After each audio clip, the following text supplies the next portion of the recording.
विज्ञान प्रकाश। तो दोस्तों, बिहार शिक्षक भर्ती में सर्वाधिक जो सीटें बढ़ी हैं, जो पहले चरण की सीटें खाली हो गई थी उनको जोड़ने के बाद सर्वाधिक जो सीटें बढ़ी हैं वो +2 लेवल पर बढ़ी हैं, यानी कि 12वीं लेवल पर सबसे अधिक सीटें यहाँ पर बढ़ी हुई हैं। ध्यान दीजिएगा कि पहले चरण की जो 34,150 सीटें थीं उन्हें दूसरे चरण में जोड़ा गया है। दोनों मिलाकर उच्च माध्यमिक में, यानी कि 11वीं 12वीं की बात यहाँ पर हो रही है, तो सीटें जोड़े जाने के बाद ये संख्या बढ़कर कितनी हो गई है? 52,727 ये सीटें जो है बढ़कर हो चुकी हैं। सबसे ज़्यादा सीटें सामाजिक विज्ञान से जुड़े विषयों में हैं, क्योंकि इनकी STT पहले नहीं हुई थी, जिसकी वजह से पहली बार आवेदन भी कम हुए थे। इससे पहले चरण में कई विषयों में कम शिक्षक आए थे, क्योंकि STT दे नहीं पाए थे, तो विज्ञान विषय में सीट से कम आवेदन ही आए थे।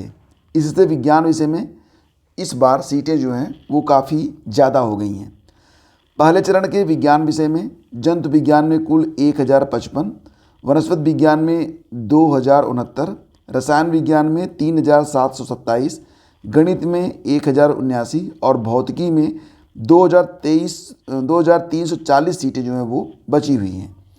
दूसरे चरण की सीटें जोड़ दिया जाए तो संख्या बढ़ जाती है, और इतिहास विषय में तो कुल मिला के 3380 सीटें यहाँ पर पहले चरण की ही विशेष हैं।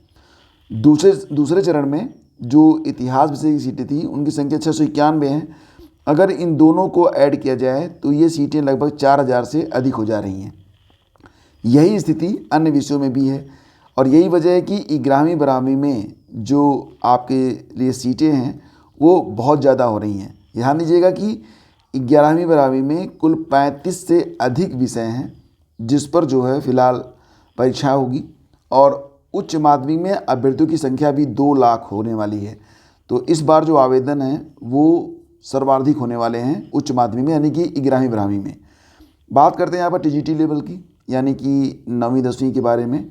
तो दोस्तों, यहाँ पर पहले सत्र में 6682 सीटें बची हुई हैं। दूसरे चरण में उच्च माध्यमिक में 18,877 सीटें आई थी। दोनों मिलाकर 24,956 सीटें हो गई हैं। माध्यमिक में, यानी कि 9वीं 10वीं में 10 विषयों की परीक्षा होगी। वहीं माध्यमिक में 2 लाख से अधिक अभ्यर्थी परीक्षा में शामिल होंगे, ये अनुमान है। इसके अलावा मध्य विद्यालय के लिए कुल 31,000, यानी कि जूनियर के लिए कुल 31,982 सीटें हैं। इसी में सबसे अधिक आवेदन होने की संभावना है। कारण ये कि इसमें BEd और DLED दोनों मान्य होंगे। करीब 6 लाख अभ्यर्थी इसके लिए आवेदन करेंगे। वहीं प्राथमिक में 9,10,000 सीटों के लिए आवेदन की प्रक्रिया भी शुरू हो चुकी है। तो प्राइमरी में जो आवेदन की प्रक्रिया है ये आज से स्टार्ट हो रही है।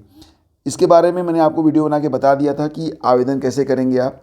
जो लोग बिल्कुल भी आवेदन नहीं किए हैं उनके लिए भी, जो लोग आवेदन कर चुके हैं उनके लिए भी। तो यहाँ पर आवेदन की प्रक्रिया जो है वो शुरू होगी आज से, और अब तक 3 लाख छात्रों ने अपना पंजीयन करवा लिया है। तो यहाँ पर जैसे ही आवेदन की प्रक्रिया शुरू होती है हम आपको तुरंत इसके बारे में अपडेट दे देंगे। तो कक्षा 1 से 5 के लिए आज से जो आवेदन है वो स्टार्ट हो रहे हैं, और आयोग ने 1 से 5वीं कक्षा के लिए पंजीयन, भुगतान और ऑनलाइन आवेदन के लिए 16 नवंबर से 25 नवंबर तक का जो समय है वो निर्धारित किया है। इसके बारे में पहले से ही जो आपके लिए टाइम टेबल था एक तरीके से वो जारी कर दिया गया था आयोग की वेबसाइट पर। तो फिलहाल यहाँ पर कुछ ऐसे अभ्यर्थी जिन्होंने BPSC के रिजल्ट पर, BPSC शिक्षक भर्ती परीक्षा पहली बार जो हुई थी 1.0, उसके रिजल्ट पर कुछ अभ्यर्थियों ने यहाँ पर आरोप लगाए थे, सवाल उठाए थे। तो उनके लिए यहाँ पर एक बड़ी खबर है कि ऐसे अभ्यर्थियों को, कुल 741 अभ्यर्थी हैं ऐसे, इनको BPSC ने नोटिस जारी किया है। ठीक है, तो देखो यहाँ पर क्या हुआ था कि शिक्षक नियुक्ति के पहले चरण के परिणाम पर सवाल उठाने वाले कुल 741 अभ्यर्थियों को बिहार लोक सेवा आयोग नोटिस जारी करेगा। नोटिस जारी होने के 1 सप्ताह के अंदर अंदर इनको स्पष्टीकरण देना होगा। ठीक है, जवाब संतोषजनक नहीं मिला तो आयोग कार्रवाई करेगा। माना जा रहा है कि ऐसे अभ्यर्थियों को BPSC अगली परीक्षाओं में शामिल होने से रोक भी सकता है। बड़ी संख्या में अभ्यर्थियों ने दावा किया था जब रिजल्ट आया था कि इनका जो कट ऑफ से अधिक अंक है उसके बावजूद चयन शिक्षक के पद पर नहीं किया गया। ऐसे अभ्यर्थियों के लिए आयोग ने शिकायत पोर्टल खोला था। पोर्टल पर करीब 741 अभ्यर्थियों ने अपनी आपत्ति दर्ज कराई। इन सभी को आयोग ने आरोपों के संबंध में शपथ पत्र के साथ तथ्य उपलब्ध कराने को कहा था, पर शिकायत कराने वाले किसी भी अभ्यर्थी ने आयोग को न तो तथ्य उपलब्ध कराए न ही शपथ पत्र दिया, तो ये दिक्कत हो गई। शिकायत करने वाले किसी भी अभ्यर्थी ने आयोग को न तो तथ्य उपलब्ध कराए न ही शपथ पत्र दिया। इस मसले को बीपीएससी ने गंभीरता से लिया है और जैसा कि आप जानते ही हैं कि अगर गलत आरोप लगाए जाते हैं तो जो आयोग के अध्यक्ष हैं अतुल प्रसाद जी, तो वो हमेशा जो है गलत चीज़ों का साथ नहीं देते हैं। तो यहाँ पर भी कुछ ऐसा ही हुआ है कि आयोग के अध्यक्ष अतुल प्रसाद ने ट्वीट कर जानकारी दी कि ऐसे मामलों पर आयोग सख्ती से पेश आएगा। इन अभ्यर्थियों ने अपना समय तो बर्बाद करने के साथ ही आयोग का भी समय खराब किया है। ऐसे सभी 741 अभ्यर्थियों को नोटिस दिया जाएगा और उनके खिलाफ कार्रवाई भी की जाएगी। ठीक है।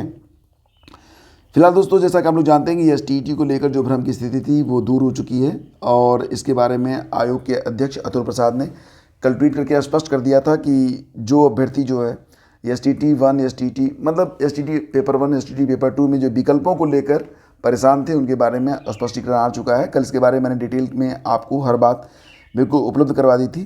तो यहाँ पर आयोग के अध्यक्ष अतुल प्रसाद ने ट्वीट किया था कि अन्य विषय पर भ्रम अनावश्यक था और स्पष्टीकरण भी अनावश्यक था। देर से स्पष्टीकरण के लिए बीपीएससी को दोषी ठहराने वालों को अभी भी ये समझ में नहीं आया है कि आवेदनों में संशोधन करने की कोई आवश्यकता नहीं है। बीपीएससी पर लगाए गए आरोपों के गंभीर परिणाम हो सकते हैं।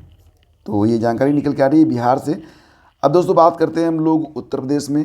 तो उत्तर प्रदेश में लेखपाल भर्ती की जो परीक्षा हुई थी, तो ये परीक्षा आपको पता ही है कि 31 तारीख को हुई थी। 31 जुलाई 2022 को परीक्षा हुई थी। इसका परिणाम आया था 2 मई को, 2 मई 2023 को इसका परिणाम आया था। कुल 27,455 अभ्यर्थियों का परिणाम जारी किया गया था। इसमें से 22 को डिबार किया गया, तो 27,433 अभ्यर्थियों का दस्तावेज सत्यापन 19 सितंबर से शुरू किया गया है। तो कुल मिलाकर 300 अभ्यर्थियों के दस्तावेज सत्यापन की व्यवस्था की गई थी। यूपीएससी के अध्यक्ष ने बताया था, प्रवीण कुमार जो कि हैं। तो इसे दोगुना से अधिक बढ़ाकर प्रतिदिन 700 अभ्यर्थियों के दस्तावेज सत्यापन किए जा रहे हैं। इस समय आयोग की प्राथमिकता जल्द से जल्द लेखपाल भर्ती परिणाम जारी करने की है। दिसंबर के अंत या जनवरी के पहले सप्ताह में परिणाम जारी करने की बात की जा रही है। और वहीं पर फ्रेंड्स, अगर हम बात करें यहाँ पर कि जो आपकी पीटी की परीक्षा हुई थी, तो पीटी का रिजल्ट भी बहुत जल्द आपको देखने को मिल सकता है। तो जैसा कि आप जानते हैं कि पीटी का जो एग्ज़ाम हुआ था 28-29 अक्टूबर को हुआ था। इसमें करीब 14 लाख अभ्यर्थी शामिल हुए थे। 6 नवंबर को प्रोविजनल आंसर की जारी कर उस पर 15 नवंबर तक आपत्ति ली गई थी। और यूपीएससी के सचिव अवनीश सक्सेना ने कहा है कि आपत्तियों का निस्तारण कर इस महीने के अंत या जनवरी के पहले सप्ताह तक परिणाम जारी कर दिया जाएगा। मतलब दिसंबर जनवरी तक इसका परिणाम आ जाएगा। ठीक है।